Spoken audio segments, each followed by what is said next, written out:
Welcome back to the show, Liz. What's up, Liz? Big time Liz in the studio. Thanks for having me. Happy to be here. I come like every 4 or 5 years, so good to see you guys. Hey, more often. Let's go. Yes. In fact, we do need to cast a bigger spotlight onto you and your role and what's happening. Because I know you're super comfortable with all of the attention. I said before the break, the women's sports at BYU are elite. You have had a direct hand in the development and growth of those programs and those teams. You've been around for a long time with them. So I guess my first question is, Liz, why are we seeing the trend of BYU women's sports move into a new stratosphere of championships and continued success? Well, frankly, I think it all starts at the top. So it actually starts with Tom Homo, who obviously recently retired, and really his focus on women's athletics, and now Brian Santiago and his focus on women's athletics. I serve as the senior women administrator, which some people think that means I'm the women's athletic director. It actually doesn't. Obviously, I have a huge, huge heart for women's athletics. I care deeply about it. But all of our athletic administrators do, and that starts at the very top. And so I think what we've seen under Tom's leadership and now transitioning to Brian's leadership is you're seeing an increased investment in women's athletics. And so we have the world-class coaches, best coaches in the country, and the best female student athletes in the country.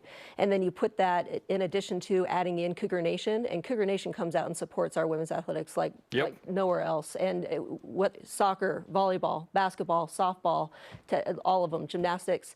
And so you see that combination of when you have fans that are bought in and want to be a part of it, and the investment from our athletic director, and then incredible coaches, world-class student athletes. I think that's the magic that you're feeling right now. It makes it fun to cover on this show, call the games from our standpoint. It's great. Let's keep it going.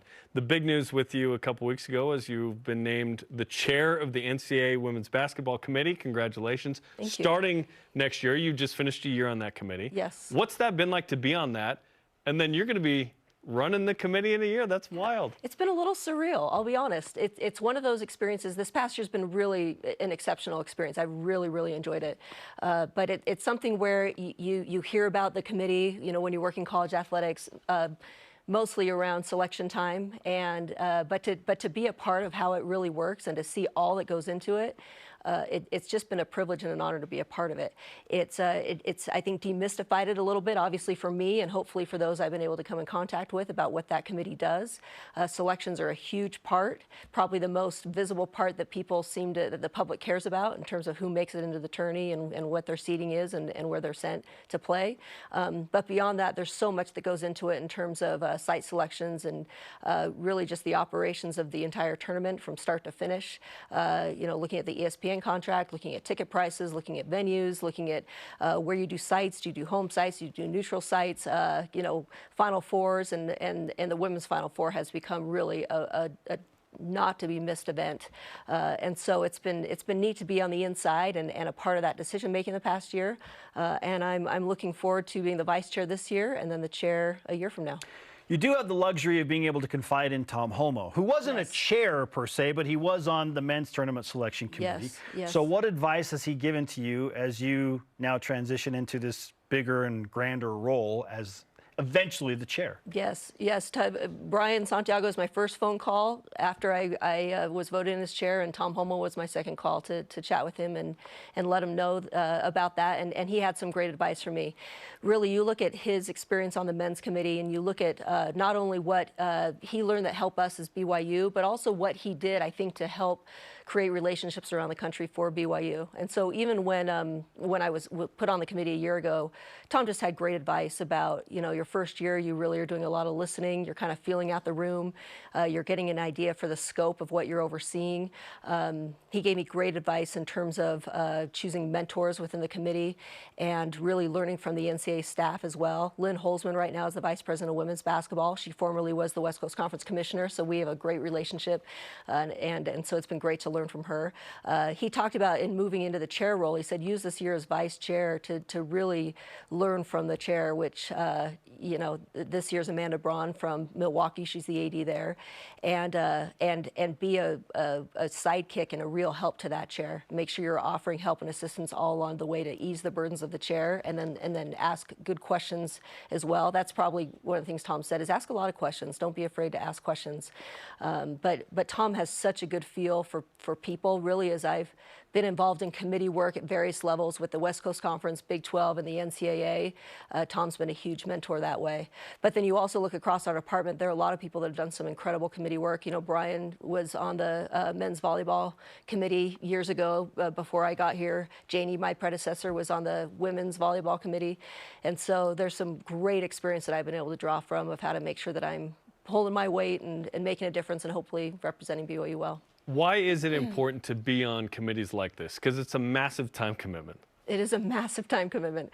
I think first and foremost, anytime you're a part of association, it's just part of what you do. We're a part of the NCAA, we're a part of the Big 12. As part of that, it's really a responsibility, and I take that very seriously. That we all sort of take our turns giving that service, and so I consider it a responsibility and a privilege. But beyond that, I really think there is an opportunity to help demystify BYU a little bit. One of the things I've felt in being in the Big 12 and now being in some of these NCAA committees is, you know, out west, most people are very familiar with Brigham Young University and the Church of Jesus Christ of Latter-day Saints. But the farther out east you get, some people just aren't very familiar. They haven't had very many experiences with BYU. They probably haven't been to our campus, or maybe they've played against one of our teams, but they don't know a lot. And so those opportunities to build relationships, not only with people on the committee, but wherever we go. You know, during March Madness, Indianapolis is where we did selections, and so I was there sequestered, you know, for a week with my fellow committee members, and then I flew directly to Los Angeles and was helping oversee the UCLA site for the first four in the first and second round. And there I'm meeting with dozens and dozens of people, including the teams that are coming in and helping host them. And then I came home for a few days and then went to Spokane to help run the Sweet 16 there, and then went directly to Tampa. And so you're interacting with people everywhere you go, not only from the teams that are in the tournament, but at all the different sites, from the ESPN crews to the host sites and the local organizing committees, and then colleagues around the country. And I just feel like it's a great chance to help people get to know someone from BYU. I've been asked a lot of great questions about BYU and the Church of Jesus Christ of Latter-day Saints, including a few weeks ago when I was in Philly. Our hotel was right by the temple there, which I didn't know before I got there. And I was able to participate in a temple session while I was there. And my fellow committee members had lots of great questions about what a temple was and how that was different than a church building. And it you know, we talked about SWIG because there were new SWIGs opening in most of their cities where they live. And so we were able to talk about, you know, church culture and also some of our sacred doctrine and tell a little bit about why BYU is so special. I feel like most people can feel BYU is different. They know it's different. They don't necessarily quite know why. They interact with our student athletes and they see that, wow, these are exceptional young people. They can see that, they can sense it, and they don't quite know maybe why that is. And so having that opportunity on a national level to represent BYU and demystify and build relationships where people feel they can ask questions, you can explain a little bit more. I just feel that's part of all of our responsibilities at BYU. Senior Associate Athletic Director and Senior Women's, Senior Women's, what's the specific? Senior Woman Administrator. Woman Administrator. Okay, there. We want to get that right. SWA for the insiders. I'm happy to give the 411 on that, or we can say that for sure. We can do that after, yeah. Okay, there's a lot that goes into it, clearly. We keep hearing about expansion with tournaments. Obviously, the college football playoff is a hot topic right now, the men's tournament, the women's tournament. So what can you tell us on the front of expansion as it stands right now? Well, I'll start by saying I don't speak for the committee. Only the chair does that. So in a year, we'll ask you. So right now, I'll just speak for myself. And when it comes to expansion, I can't comment on where those discussions are. The men's and women's committees are still in discussions and deliberations about potential expansion for the men's and women's tournaments. So unfortunately, I can't make any comments on that right now, but discussions and deliberations are still happening. We met last week as a men's and women's committee together, and we met as a women's committee last week as well, and so those discussions continue. All right, we got to wrap up. I can't believe we're out of time, but just to close out, the first 4 months of the Brian Santiago era, I think everybody wants to know what's the same, what's different. How would you sum it up in 30 seconds of what you're noticing in the first 4 months of a new athletic director? It has been absolutely fantastic. What I will say is Tom Homo did an exceptional job in his 20 years, and we climbed some incredible vistas. And now with Brian coming in, we are building on that. And there are vistas we didn't even know existed that we are so excited to reach and climb.